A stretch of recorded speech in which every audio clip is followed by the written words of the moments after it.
चार दोस्त 12वीं पास करने के बाद एक होटल में छोटी सी पार्टी कर रहे होते हैं और बातों ही बातों में चारों डिसाइड करते हैं कि आज से 40 साल के बाद आज ही के दिन 1 जनवरी को हम फिर से यहीं मिलकर पार्टी करेंगे।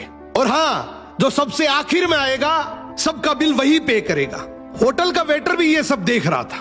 कहने लगा 40 साल बाद अगर मैं भी यहीं रहा तो आपकी ये पार्टी जरूर देखूंगा।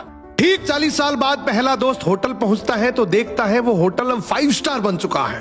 अब वहां पर सब कुछ बदल चुका है। तो एक शख्स उसे पहचान जाता है और कहता है सर बैठिए, मैं आपको पहचान गया, मैं वही वेटर हूं जो अब इस होटल का मालिक बन चुका हूं। वो कहता है क्या बात है। इतने में दूसरा दोस्त आ जाता है। दोनों की बातचीत शुरू होती है कि बिजनेस ग्रो कर गया, सब कुछ अच्छा चल रहा है। दोनों अपनी अपनी बातें शेयर कर ही रहे होते हैं कि तीसरा दोस्त भी पहुंच जाता है, लेकिन चौथा दोस्त अब भी नहीं आया। तो जो सेठ होता है वो कहता है आप ऑर्डर कीजिए, मेन्यू में खाना वगैरह सेलेक्ट कीजिए, इतने में आपका दोस्त भी आ जाएगा। अब खाना भी लग गया। वेट करते करते काफी देर हो गई।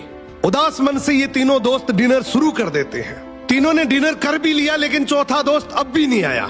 अब जब बिल देने की बारी आती है तो कहते हैं कि विकास तो शायद बहुत बड़ा आदमी बन गया, हम सबको इग्नोर कर रहा है, चलो हम ही बिल पे कर देते हैं। जैसे ही बिल पे करने के लिए काउंटर पे पहुंचे तो काउंटर का मैनेजर बोला आपका बिल तो ऑलरेडी पे हो चुका है। अब तीनों अपने चौथे दोस्त के ना आने की शिकायत करते करते होटल से बाहर निकले ही थे कि तभी एक सरकारी गाड़ी वहां आकर रुकती है।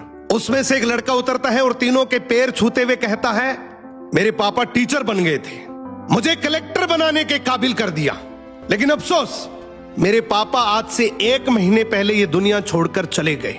उन्होंने आखिरी वक्त में आपके इस वादे के बारे में मुझे बताया था और कहा था कि जब तीनों पार्टी खत्म कर ले तो उसके बाद तू वहां जाना और पेमेंट वगैरह कर देना।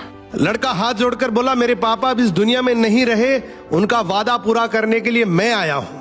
अब ये तीनों नम आंखों से रियलाइज करते हैं कि हम 40 साल बाद ही क्यों मिले, 40 दिन बाद क्यों नहीं मिले। स्वप्नों से हमेशा मिलते रहिए, इससे पहले कि कोई आपका अपना ये दुनिया छोड़कर चला जाए, क्योंकि आदमी सिर्फ एक पानी का बुलबुला है। अब ये रील टेक करो ऐसे दोस्त को जिससे आप काफी टाइम से नहीं मिले और अब उससे मिलना चाहते।